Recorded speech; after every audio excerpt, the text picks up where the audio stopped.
अस्सलाम वालेकुम students, I am Zuhaib Ahmad Anjum. और आज जो हम टॉपिक डिस्कस कर रहे हैं दैट इज़ वेरी क्रूशल, और that is new world order and multipolarity in 21st century.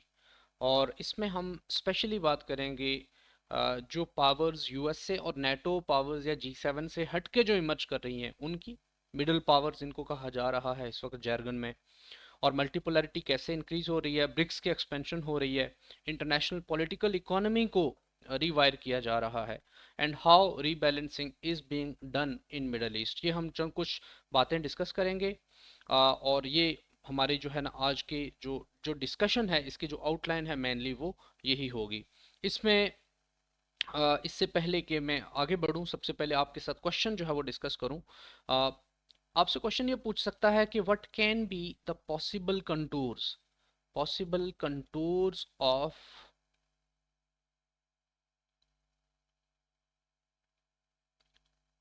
New world order and emerging multipolarity. इस तरह के जो क्वेश्चन हैं वो पास्ट पेपर्स में सीएसएस में मल्टीपल सालों में आए हैं। एंड इमर्जिंग वर्ल्ड ऑर्डर,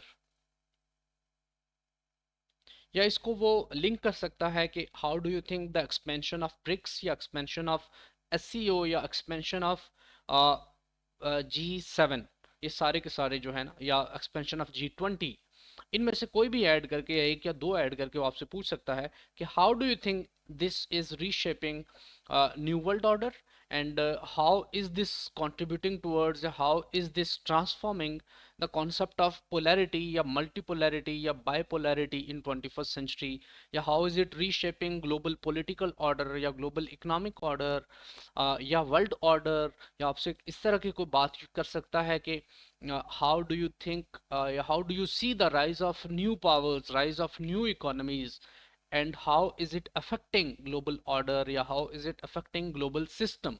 इस तरह से कुछ अंदाज में जो है वो क्वेश्चन पूछ सकता है आपसे। सबसे पहले जो है वो आज हम डिस्कस करेंगे राइज ऑफ मिडिल पावर्स। याद रखें जो नया वर्ल्ड ऑर्डर है ना, उसमें तीन चार उसके मेन प्रिंसिपल्स हैं या मेन कंपोनेंट्स हैं। एक तो ये है कि पहले यूनिपोलर वर्ल्ड था, कोल्ड वार के एंड के बाद यूएस से यूनिपोलर पावर था। अब जो है वो मल्टीपोलैरिटी का राइज है, जिसमें चाइना भी है, रशिया भी है, इंडिया भी है, बाकी स्टेट्स भी हैं, जापान है, जर्मनी है। यूनिपोलैरिटी का राइज है। दूसरा ये है कि इस यूनिपोलैरिटी मल्टीपोलैरिटी का राइज है, सॉरी। दूसरा जो इसका इंपॉर्टेंट एलिमेंट है वो ये है कि अब जो दूसरी पावर कंपटीशन दे रही है, जिस तरह थूसीडाइड स्टेप का जो कॉन्सेप्ट है, उसी की हम लिविंग मैनिफेस्टेशन देख रहे हैं कि यूएस को चाइना कंपटीशन दे रहा है। तीसरा हम ये देख रहे हैं कि मल्टीपल पावर्स जो हैं वो भी इमर्ज कर रही हैं, उनको मिडिल पावर्स आप कह सकते हैं। ये जो मिडिल पावर्स हैं ये ग्लोबल जियोपॉलिटिक्स को और जियो इकोनॉमिक्स को चेंज कर रही हैं। ईरान है, सऊदी अरबिया है, या नॉर्थ कोरिया यूएस को चैलेंज कर रहा है, रशिया ने यूक्रेन कॉन्फ्लिक्ट में चैलेंज किया नेटो को और यूएसए को। इसके अलावा इंडिया जो है वो रीजन में अपना जो साइज है, अपना इन्फ्लुएंस है वो बढ़ा रहा है। एशियान पावर्स हैं, सो मिडिल पावर्स जो है उनका राइज बढ़ रहा है। अब जो मिडिल पावर्स किन को कहेंगे? जिनकी इकोनॉमिक स्ट्रेंथ हो, या जिनके पास मिलिट्री पावर हो, या डेमोग्राफी उनकी पावर हो, या रीजनल वो इन्फ्लुएंस रखते हो जैसे सिंगापुर है, या फिर उनके पास सॉफ्ट पावर हो। तो इस तरह की जो स्टेट्स होंगी वो मिडिल पावर्स उनको कहेंगे। मिडिल पावर्स में ये कुछ कंट्रीज यहाँ पे लिस्ट डाउन की हैं, टर्की भी है, इनमें पाकिस्तान भी है, लेकिन पाकिस्तान की इकोनॉमिक पावर ज़्यादा नहीं है। इंडिया, ब्राज़ील, ईरान, जापान वगैरह ये मिडिल पावर्स हैं। इंक्रीजिंग मल्टीपोलैरिटी के हमारे पास एविडेंस क्या है? सबसे पहले तो ये है कि इंक्रीजिंग मल्टीपोलैरिटी के बेसिक जो फीचर्स हैं वो क्या हैं। एक तो ये है कि यूएस चाइना के कंपटीशन कोल्ड वार स्टार्ट नहीं की। कोल्ड वार में दुनिया जो है एक बाइपोलर ऑर्डर थी, लेकिन अब जो है इन दोनों के दरमियान जो कंपटीशन है उसने मल्टीपल कंट्रीज को फोर्स किया है कि वो अपना इंडिपेंडेंट रास्ते के ऊपर चलें, और ग्लोबल ऑर्डर जो है ना अब एक मल्टीपोलैरिटी की तरफ जा रहा है। अगर तो तमाम कंट्रीज दोनों में से एक ब्लॉक चूज करते तो बाइपोलैरिटी होती, लेकिन अब multiple states independence course chart करती हैं। अब ये जो मल्टीपल पावर्स हैं इनकी वजह से जो वर्ल्ड ऑर्डर है उसकी शेप चेंज हुई है और पावर रीडिस्ट्रीब्यूट हुई है। और ये जो बात मैं आपके साथ शेयर कर रहा हूँ इसका सोर्स है मलीहा लोधी, जो पाकिस्तान की एक्स एम्बेसडर रही हैं। इंक्रीजिंग मल्टीपोलैरिटी की जो एविडेंस है, एलेक रसल ने एक लिखा पीस फाइनेंशियल टाइम्स में, उसमें उन्होंने कहा the age of western set menu is over, यानी वेस्ट का इन्फ्लुएंस कम हो रहा है और जो न्यू मेन्यू है उसमें टू लीड शेफ्स हैं। वो टू लीड शेफ्स डेफिनेटली ही मेंट चाइना और रशिया।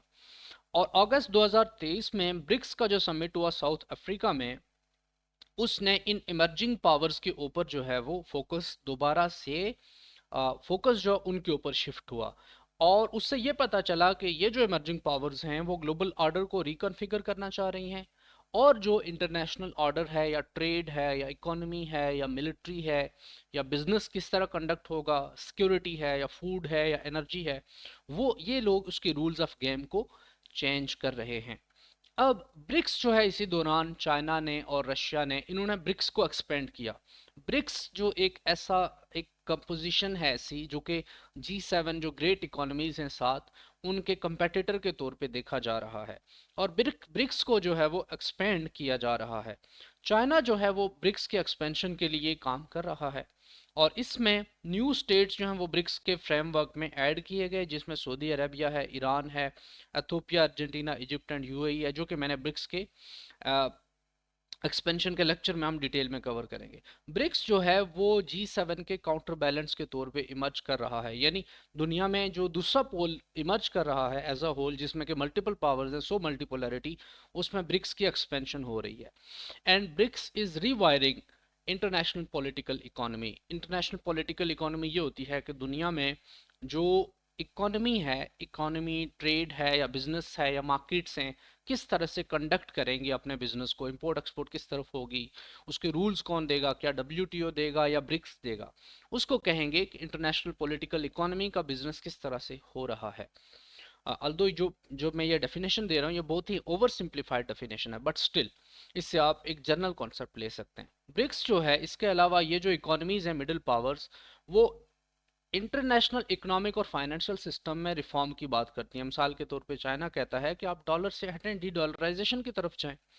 ब्रिक्स जो है उसने कोशिश की है कि वो पैरेलल ग्लोबल इंस्टीट्यूशंस बनाए, और ब्रिटेन वुड्स जो इंस्टीट्यूशंस हैं, जो कि पहले कोल्ड वॉर के बाद या वर्ल्ड वॉर 2 के बाद जो ग्लोबल सिस्टम को लीड कर रहे थे, उसको चेंज करें।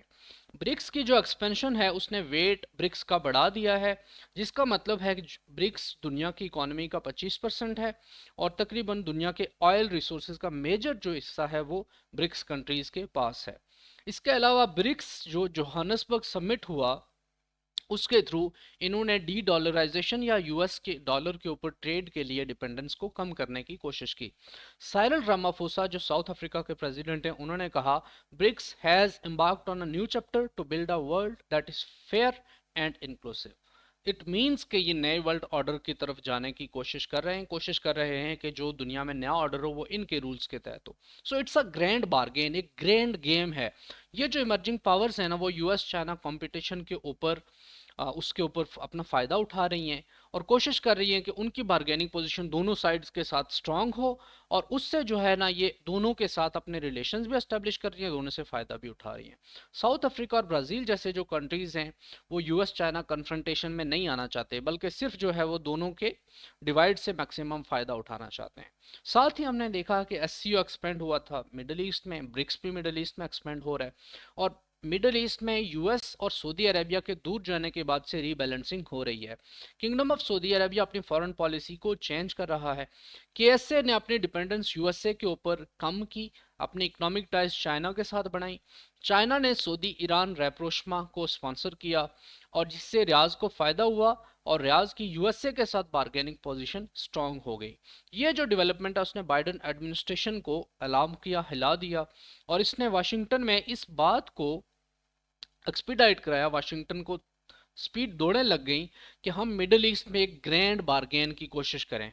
इसका मतलब है कि सऊदी अरेबिया जो है वो इसराइल के साथ रिलेशंस नॉर्मलाइज करेगा, और यूएसए जो है उसके बदले में सऊदी अरेबिया के साथ एक सिक्योरिटी पैक्ट जो है वो साइन करेगा, और जिसमें टाइज जो हैं वो सऊदी अरेबिया चाइना के साथ कम करेगा, जिसके रिजल्ट के तौर पे असल में हुआ ये कि जब पहले तो सऊदी अरेबिया को यूएसए ने सिक्योरिटी गारंटीज दी थी, लेकिन जब हुसीज ने अबकेक में सऊदी ऑयल फैसिलिटीज के ऊपर अटैक किया तो उसके ऊपर यूएसए ने कोई रिएक्शन नहीं दिया।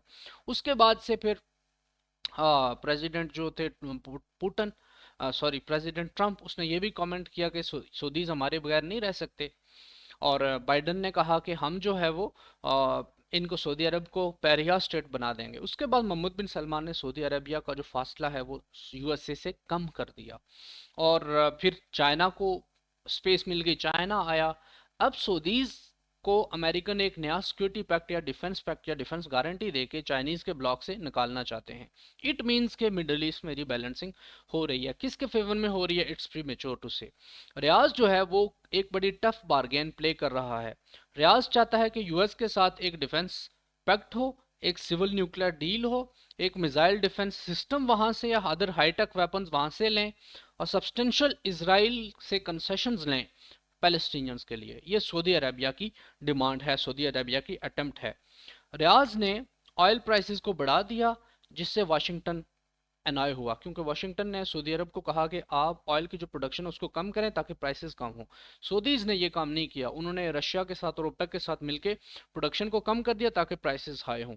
लेकिन इसके बावजूद वो यूएस डिवाइस जो इंफ्रास्ट्रक्चर डेवलपमेंट की डील है, जिसको IMEC कहते हैं, जो कि अरब कंट्रीज को रेलवे नेटवर्क के थ्रू कनेक्ट करेगी, उसको इन्होंने ज्वाइन करने का अंदिया दिया है। सो दिस शोज के जो मिडिल ईस्ट में पावर्स हैं वो रीबैलेंसिंग के ऊपर तो चल रही हैं, लेकिन वो दोनों साइड्स के साथ अपने रिलेशंस को ट्रांजैक्ट कर रही हैं।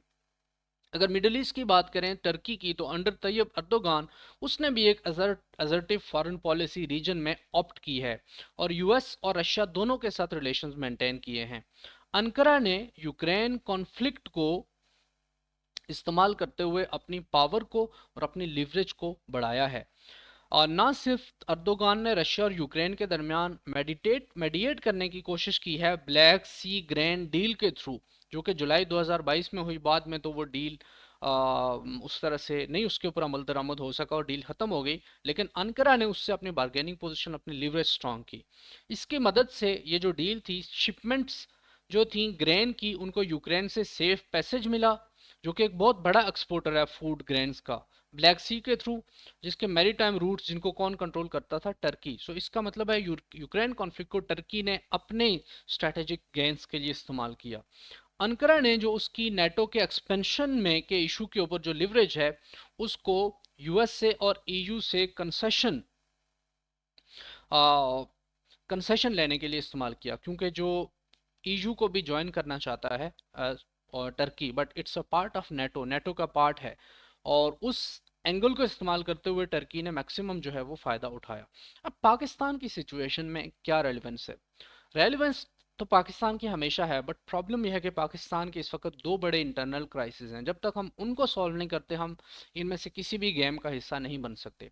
सबसे पहले हमारा इकोनॉमिक क्राइसिस है, और फिर हमारी पॉलिटिकल इंस्टेबिलिटी या पॉलिटिकल क्राइसिस है। ये दो अगर हम हल करें, एटलीस्ट पॉलिटिकल क्राइसिस को हम फ्री एंड फेयर इलेक्शन से हल कर सकते हैं, और इकोनॉमिक क्राइसिस को हम एक क्लियर इकोनॉमिक पॉलिसी के थ्रू या चार्टर ऑफ इकोनॉमी के थ्रू हल कर सकते हैं। जब तक ये दोनों बातें नहीं होती, तब तक हम इस सारे डिबेट से आउट हैं, और जो चेंजिंग ग्लोबल रियलिटीज़ हैं उनके तहत हम खुद को रिपोजिशन नहीं कर सकेंगे। So what we need to do is कि हमें अपनी इकोनॉमी को करेक्ट करें, रेक्टिफाई करें, और साथ ही साथ हमें जो दूसरी चीज़ करने की ज़रूरत है वो ये है कि हम अपनी पॉलिटिकल जो मेस है उसको ख़त्म करें। Stay tuned. अल्लाह हाफिज़।